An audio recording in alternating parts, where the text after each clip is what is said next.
Hello guys, आप सबका स्वागत है यू ट्यूटोरियल में। आज हम एक नए चैप्टर को पढ़ने जा रहे हैं। यहाँ पे I am going to tell you about the chapter light and in this chapter we will study about the light, about the properties of the light and many thing about the light. We will also discuss about the reflection properties and we will also discuss the spherical mirror. So let's start with the topic light. If we talk about the light, you all know the light is a simple source of energy. आप सबको पता है कि light एक simply source of energy है। और अगर हम इसके साइंटिफिक बिहेवियर को समझें तो हम इसके लिए एक और वर्ड यूज करते हैं, it is a electromagnetic form. Light is an electromagnetic form. So light is a simple source of energy. If we see the next slide, then we can find that what is about the light. So light is a form of energy and it is needed to see things around us. So light एक simply क्या है, एक energy की form है और इसी की वजह से हम अपने आसपास की चारों तरफ की चीज़ों को देख पाते हैं. और देखो सिंपल सी अगर वर्ड्स में बात करें, जब लाइट किसी चीज़ पे पड़ती है उससे वो टकरा के लौटती है और हमारी आइज में पड़ती है, तब हम उस चीज़ को देख पाते हैं. So it enable us to see object from which it is reflected. So overall अगर हम लाइट की बात करें तो it is a form of energy और इसी की वजह से हम चीज़ों को देख पाते हैं. Now let me talk about two different type of object. First one is the luminous object and the non-luminous object. So if we talk about the luminous object, that object which emit their own light are called the luminous object. अगर हम luminous object को समझते हैं कि luminous object क्या होता है, तो वो object जो अपनी लाइट को खुद प्रोड्यूस करते हैं are called the luminous object. For example sun की बात करें या बल्ब की बात करें, जैसे आप स्लाइड में देख सकते हैं, there is a bulb, it can produce its own light और tube light. There are lots of thing which produces its own light and all are known as the luminous object. Whereas if we talk about the non-luminous object, those objects which do not emit themselves but only reflect the light which falls on them are called the non-luminous object. जो light को reflect करें और उसकी वजह से हम उन्हें देख पाए. फॉर एग्जाम्पल मून, अगर हम मून की बात करते हैं, it doesn't have its own light, उसकी खुद की लाइट नहीं होती है. It only reflect the light which come it only reflect the light just because of the sun. ये जो लाइट सन की वजह से आती है उसी को रिफ्लेक्ट करता है. तो these all are the non luminous object like wall, doors, windows, ये सब हमारे नॉन ल्यूमिनस ऑब्जेक्ट होते हैं. तो आप लोग ये समझ सकते हैं कि ल्यूमिनस ऑब्जेक्ट और नॉन ल्यूमिनस के बीच का डिफरेंस क्या होता है. Now come on the properties of the light. If we talk about the properties of the light, the properties simply बात करते हैं तो मैंने पहले ही आपको बताया था, it is a form of energy. First point is it is a form of energy or you can say it is a form of electromagnetic wave. It is also electromagnetic wave. Light always propagates in a straight line. The second property will be the light always travels in a straight line. ये हम कई सारे experiment बचपन में छोटी classes में करते हैं, तो हमें पता है कि लाइट हमेशा एक स्ट्रेट लाइन में ट्रेवल करती है.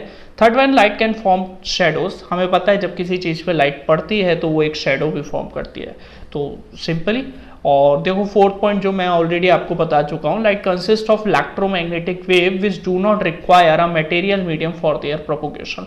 लाइट को किसी मटेरियल की जरूरत नहीं है for their propagation. It can freely move. For example sound wave की अगर हम बात करते हैं, अगर कोई मटेरियल मीडियम नहीं है लाइक सॉलिड लिक्विड गैस नहीं है, तो साउंड वेव मूव नहीं हो सकती है. In vacuum there is no sound, है ना. अगर हम बात करते हैं वैक्यूम में तो वहाँ पे साउंड नहीं होता, बट लाइट को ऐसे कोई मटेरियल मीडियम की जरूरत नहीं है.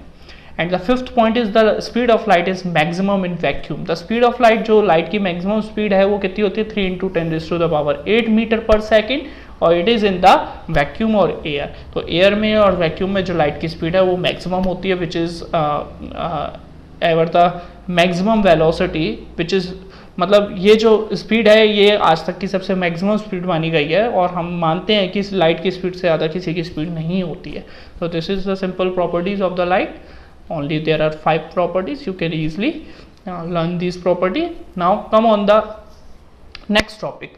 तो मैंने आपको बताया था हम सबसे पहले रिफ्लेक्शन ऑफ लाइट को पढ़ेंगे. इस चैप्टर के अंदर दो चीज़ें, एक first one reflection and second is the refraction. तो व्हाट इज़ द रिफ्लेक्शन? अगर हम सिंपली बात करें रिफ्लेक्शन होता किसके, तो हम पहले इसकी बात करते हैं. इट इज़ रिफ्लेक्शन जो होता है वो मिरर के थ्रू होता है. अब कोई कहेगा कि पानी के थ्रू भी हो जाता है. Yes, when water behaves like a mirror, जब वो मिरर की तरह बिहेव करे। और जो रिफ्लेक्शन होता है फाइनली, अगर हम छोटी सी भी बात करें, it is reflection take place through the only shining surfaces, ये शाइनिंग सर्फेसेस से होता है। तो जैसे डेफिनेशन भी लिखे, the bouncing back of the rays of light from a polished and shiny surface is called the reflection of light. It means जब light किसी शाइनिंग सर्फेस पे फॉल करे और फॉल करने के बाद वो रिटर्न बैक हो जाए, then we can say the reflection take place. It is similar to the bouncing back of a football after colliding with a wall or any hard surface. जैसे football में होता है ना, किसी किक करी हमने वॉल से टकरा के लौट के आई, तो there is a bouncing back of football. Like same here light also bounce back when it falls on a shining surface और द स्मूथ सरफेस। लाइक यहाँ पे आप देख सकते हैं ये बियर एंड लॉइन। हाँ, मुझे कार्टून्स में ज़्यादा इंटरेस्ट नहीं है तो मुझे नाम नहीं पता इनके। ये दोनों अपनी शक्ल देख रहे हैं पानी में, जस्ट बिकॉज वाटर है जमीन पे, it is a shining surface. So a highly polished surface such as mirror reflect most of the light falling on it. तो मिरर जो होता है सबसे ज़्यादा लाइट को रिफ्लेक्ट करता है। अब पानी इतनी लाइट को रिफ्लेक्ट नहीं कर पाता, इसलिए उसमें थोड़ा धुंधलापन रहता है। Silver metal is one of the best reflector of the light. तो सिल्वर मेटल को हम मेटल को यूज़ करते हैं as a best reflector of the light use करते हैं। तो this is simple about the reflection of light. Now the topic will be the plane mirror. Actually plane mirror आप लोगों ने सबने देखा है।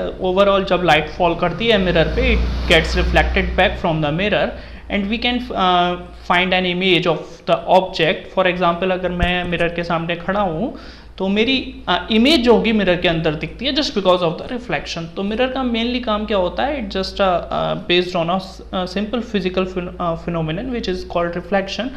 A plane mirror is a flat mirror that is usually made up of glass. ये glass से बना होता है, बहुत ईजी बात है। हमारे घर में ग्लासेस के जो कांच के ग्लास भी बनते हैं जिसमें हम पानी वगैरह भी पीते हैं, वो भी ग्लास होता है, बट वो मिरर नहीं होता। जस्ट बिकॉज मिरर को हम मिरर इसलिए क्यों कहते हैं क्योंकि ग्लास के पीछे एक सिल्वर बैक होता है, जैसे यहाँ पे लिखा है with a very thin layer of silver on the back and the reflection occur at the silver. तो जो रिफ्लेक्शन टेक प्लेस होता है मिरर में, जो फिजिकल फिनोमिनन टेक प्लेस होती है at the mirror, that just because of the silver plating. और मैंने पीछे भी बताया था आपको, the silver paint is the best reflector and this is protected by the layer of paint, usually brown paint. अगर आप घर के मिरर को भी उठा के देखोगे, उसकी बैक सरफेस देखोगे, it is completely a brown paint. So वो एक तरीके का प्रोटेक्टर होता है जो सिल्वर प्लेटिंग को प्रोटेक्ट करके रखता है। तो this is simple about the mirror. और अगर हम मिरर की कैसे रिफ्लेक्शन को टेक प्लेस करता है, तो अगर हम डायग्राम को देखते हैं नेक्स्ट, तो हम समझ सकते हैं। इन दिस डायग्राम आप लोग इजीली समझ सकते हो, जो सिलेंडर फर्स्ट यहाँ पे जो ऑब्जेक्ट रेड कलर का, this is place in front of the mirror and मैंने एक रेड लाइन यहाँ पे खींच रखी है, आप लोग देख सकते हो यहाँ पे।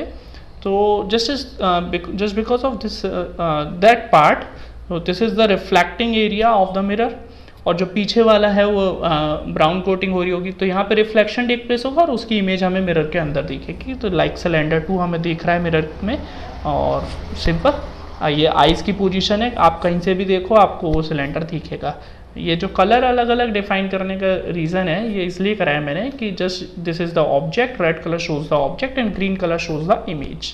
Okay, now come on the next part, reflection of light. मैंने बताया था पहले ही, जो this chapter is completely based on the reflection phenomenon.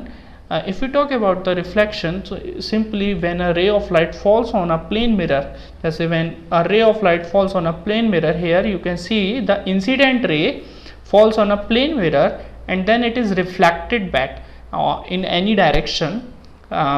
That ray is called the reflected ray. और for example मैं यहाँ पे आपको बताता हूँ, जैसे you can see this is the incident ray, it falls on the mirror and then it is reflected, so this is called the reflected ray simply. So this is the simple reflection just because of the plane mirror. और यहाँ पे हमें कुछ और समझने की ज़रूरत है। जो ये रेड लाइन हम अब देख रहे हैं बीच वाली, this line is called the normal ray. The normal, और नॉर्मल इसको हम कहते हैं simply, it is a perpendicular line to the plane mirror. So this is simple about the reflection.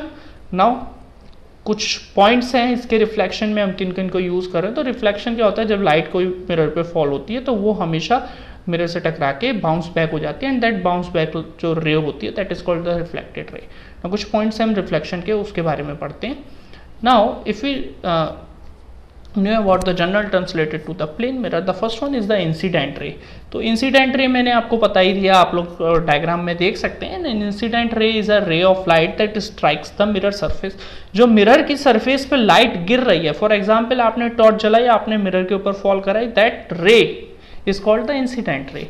Now the reflected ray, टकराने के बाद जो bouncing back of light take place, that is called the reflected ray. A ray that represent the light reflected by the mirror surface, जो ray reflect करी mirror surface ने, is called the reflected ray. और हमें पता है, देखो for example आपने किसी मिरर के सामने एक टॉर्च को शो करा, and you can find here that there are two types of image. एक इमेज आपको मिरर के अंदर दिखती है टॉर्च की, एक जस्ट आप अपनी पीछे वाली वॉल पे भी देख सकते हैं, वो रिटर्न बैक होती है। दैट रिटर्न बैक रे is called the reflected ray, और उसी की वजह से वो इमेज बनती है मिरर के अंदर। Now there is another point that is called the point of incidence. The point of incidence is the point where the ray of incidence strikes the mirror. तो अगर हम point of incidence की बात करते हैं, तो अगर इसकी सिंपली बात करते हैं तो ये एक पॉइंट है। फॉर एग्जाम्पल ये जो पॉइंट है यहाँ पे, ये वाला जहाँ पे रे ऑफ लाइट इंसिडेंट हो रही है, रिफ्लेक्ट हो रही है, और जो नॉर्मल तीनों पॉइंट मिल रहे हैं, that point is called simply a point of incidence. Okay, so the point of incidence is the point where the ray of incidence strikes the mirror. Now come on the next point, that is the normal. Normal is the line perpendicular to the mirror drawn at the point of incidence. ये मैंने सब आपको शुरू से ही बता दिया था, और इसी की वजह से हम एंगल ऑफ इंसिडेंट और एंगल ऑफ रिफ्लेक्शन को मेजर कर पाते हैं। Now come on the next part, that is the angle of incident. तो what is about the angle of incidence? Angle of incidence is the angle between the incident ray and the normal. You can see here there is an angle between the incident ray and the normal, red line and the incident ray. So that angle is called the angle of incident, इसको हम I से represent करते हैं। Whereas there is another angle that is called angle of reflection. This is the angle between the reflected ray and the normal. You can here see the reflected ray and the red line. The angle between the red light and the reflected ray is called the angle of reflection. यहाँ पे ऊपर लिखा हुआ भी है diagram पे। सो हमें simply general term हम इसे यहाँ से समझ सकते हैं। Now come on the next part, laws of reflection. This is the most important part for the board purpose. Board के एग्जाम में ये क्वेश्चन कई बार पूछ लेता है 1 नंबर 2 नंबर में, what is the laws of the reflection. ऐसी रिफ्रैक्शन के भी लॉज है। तो सिंपल जस्ट अगर हम बात करें लॉज ऑफ रिफ्लेक्शन की, the angle of incidence is always equal to the angle of reflection. आपको याद रखनी है जो एंगल ऑफ इंसिडेंस होता है, जो that is means the angle I is always equals to the angle of reflection, वो हमेशा एंगल ऑफ रिफ्लेक्शन के बराबर होता है।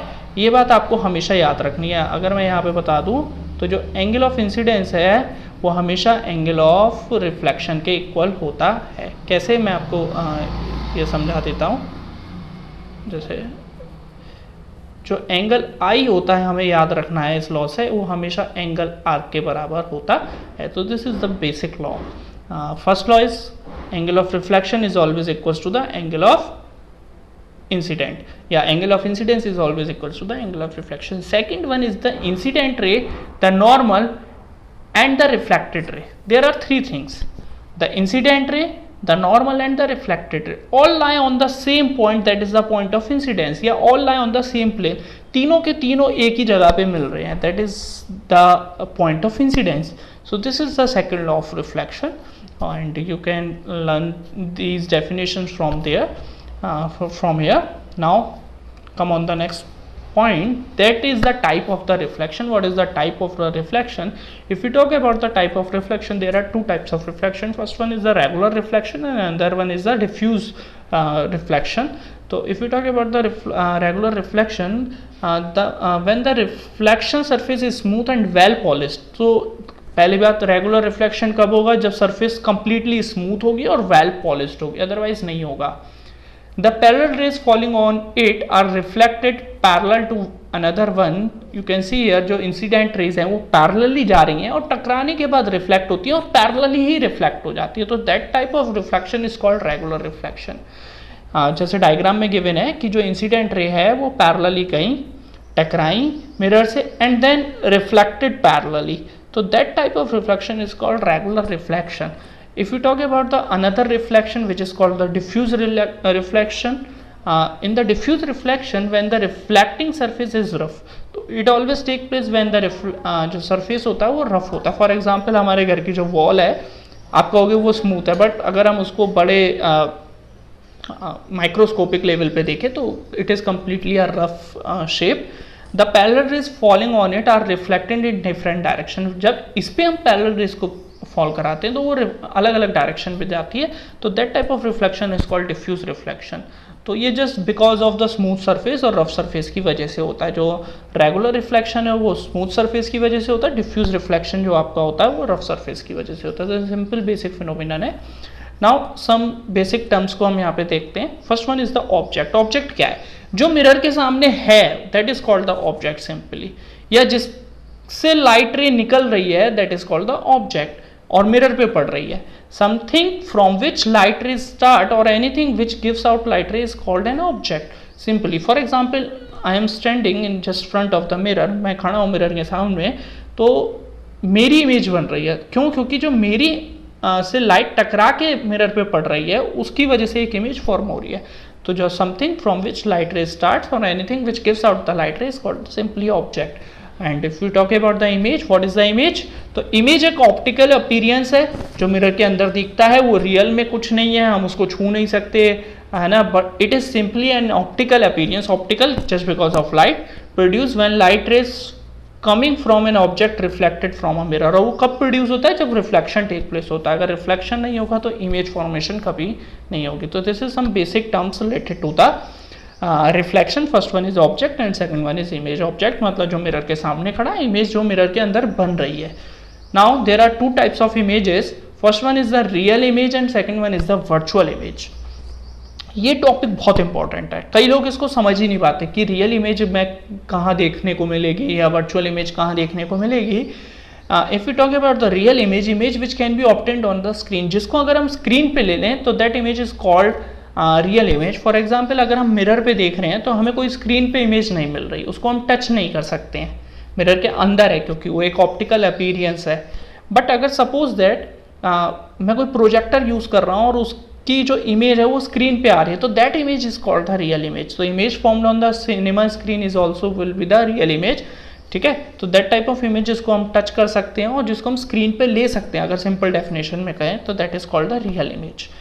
If you talk about the virtual image which can not be obtained on the screen, जिसको हम screen पे नहीं ले सकते हैं, it can be seen only by looking into the mirror. जो मिरर में देखने को मिलती है तो उसे हम वर्चुअल इमेज कहते हैं, जिसको ना हम छू सकते हैं. वो सिर्फ एक ऑप्टिकल अपीयरेंस है, इल्यूजन भी कह सकते हैं हम एक तरीके का है. हिंदी में से वर्चुअल को हम आभासी वर्ड का भी यूज़ करते हैं.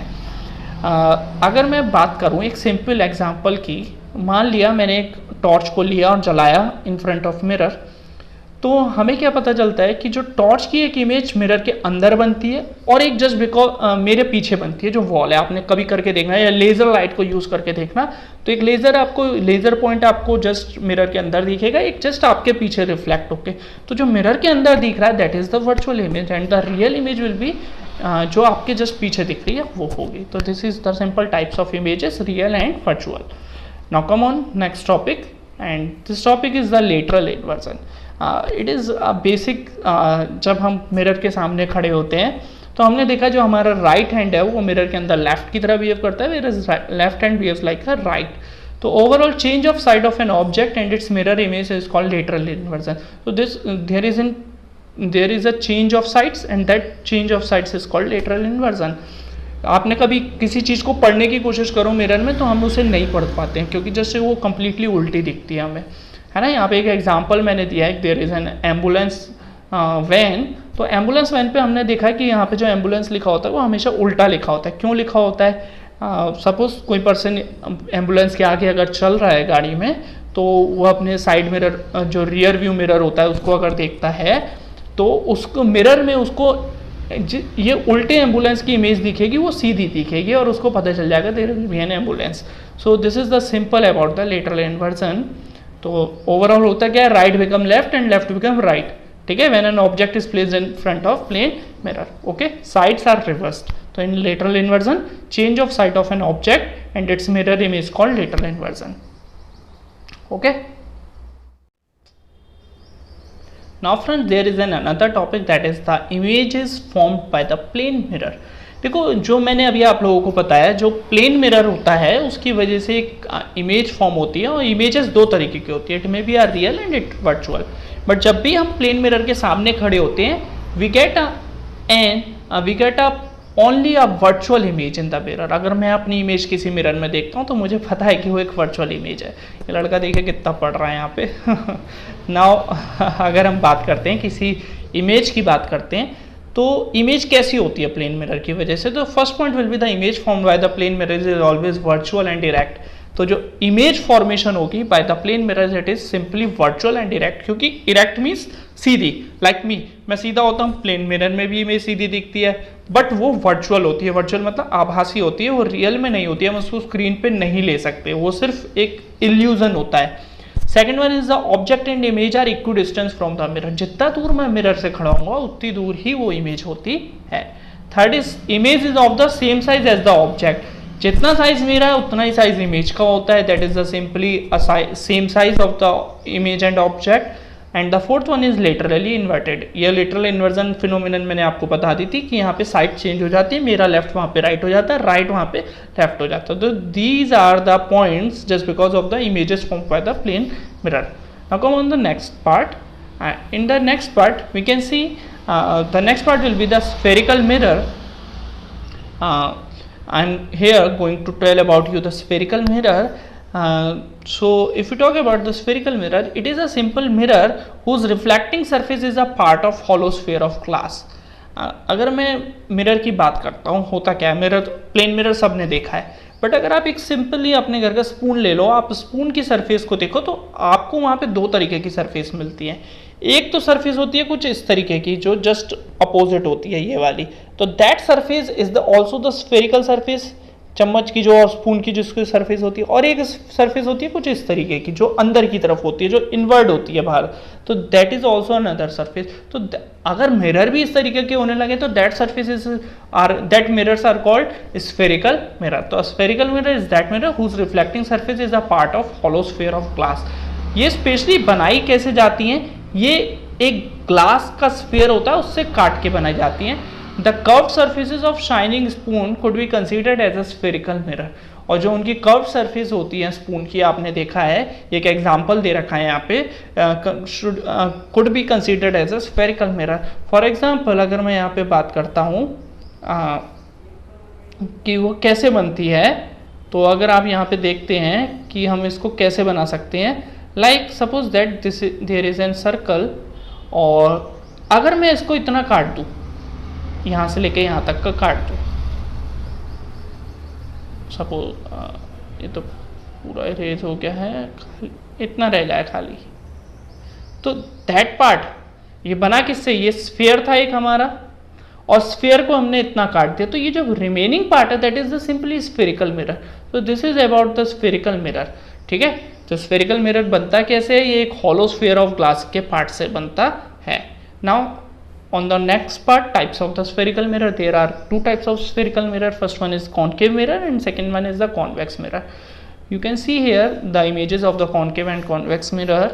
A spherical mirror whose outer surface is polished, जिसकी outer surface polished हो, जैसे concave के केस में आप देख रहे हैं, the outer surface is polished and inner side is the reflecting surface, और इनर साइड कैसी है, उसकी एक रिफ्लेक्टिंग सरफेस है। That type of mirror is called the concave mirror और द कन्वर्जिंग मिरर, क्योंकि लाइट को कन्वर्ज करता है, एक पॉइंट पे लेके आता है।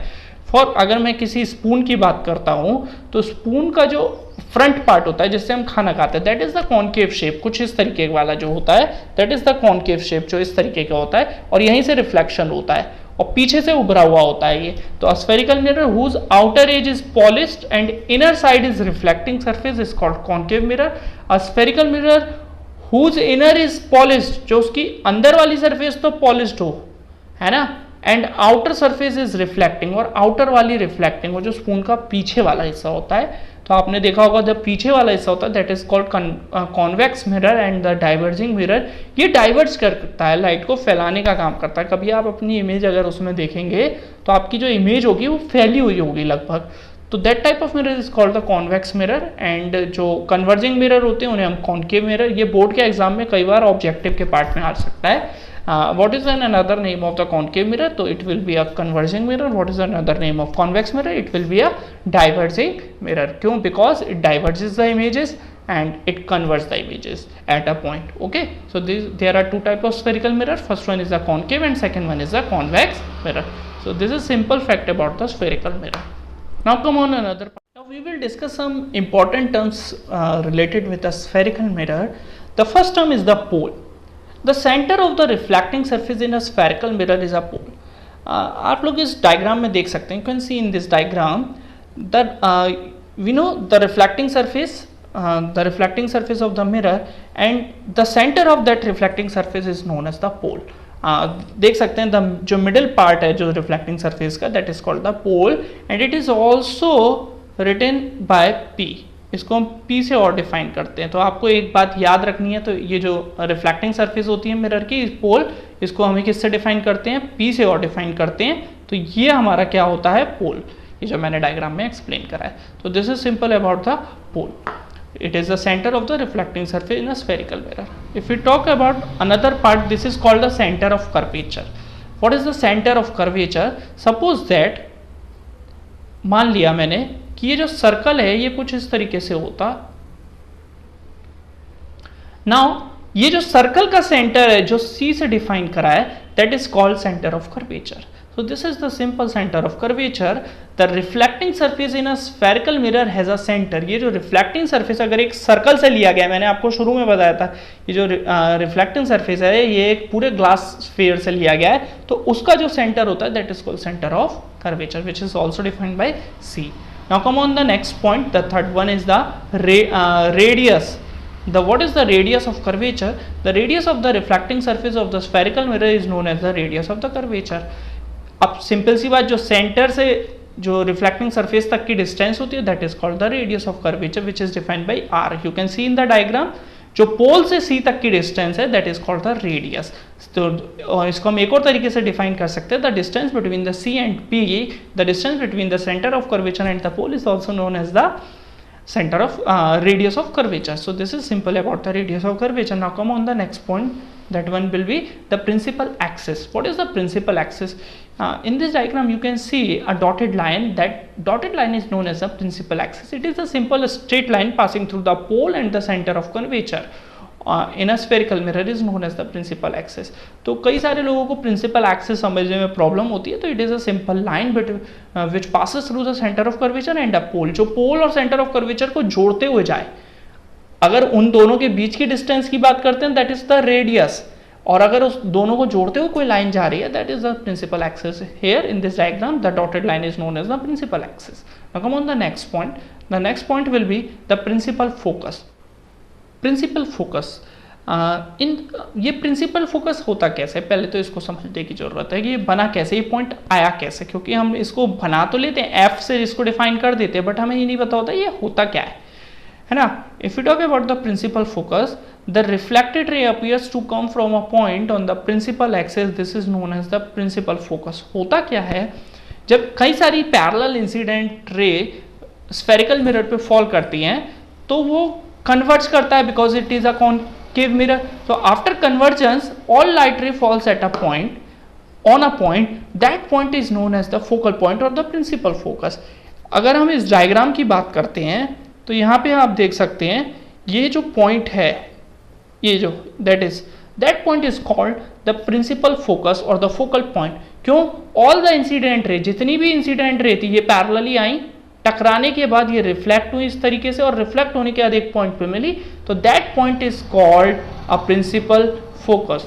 तो this is simple about the principal focus. तो इट इज, अगर हम इस प्रिंसिपल फोकस के बारे में बात करें तो it is a simple point है ना, where the all rays after reflection meets. तो सिंपल डेफिनेशन क्या हो गई, it is a simple point where all rays after reflection meets, जहां पे मिलती है that is called the principal focus. Okay, पर रेज रिफ्लेक्शन होने वाली रेज कैसे, इंसिडेंट रेज कैसी होनी चाहिए, all are parallel to the principal axis. तो this is simple about the principal focus. Now next one is the focal length. What is the focal length? The distance between the pole and the principal focus in a spherical mirror is known as a focal length. So you can see here there is a principal focus point and the pole. है ना. तो distance between the principal focus and pole is defined by the focal and it is represented by small F and the principal focus is represented by the capital F. देखो यहाँ पे एक C point है, एक P और सी के बीच में एक पॉइंट है दैट इज कंप्लीटली एफ. इसे हम कैपिटल एफ से डिफाइन करते हैं, जिसे हम कहते हैं प्रिंसिपल फोकस. तो प्रिंसिपल फोकस और पोल के बीच की डिस्टेंस को हम कहते हैं focal length. Now the aperture. You can see here what is the aperture.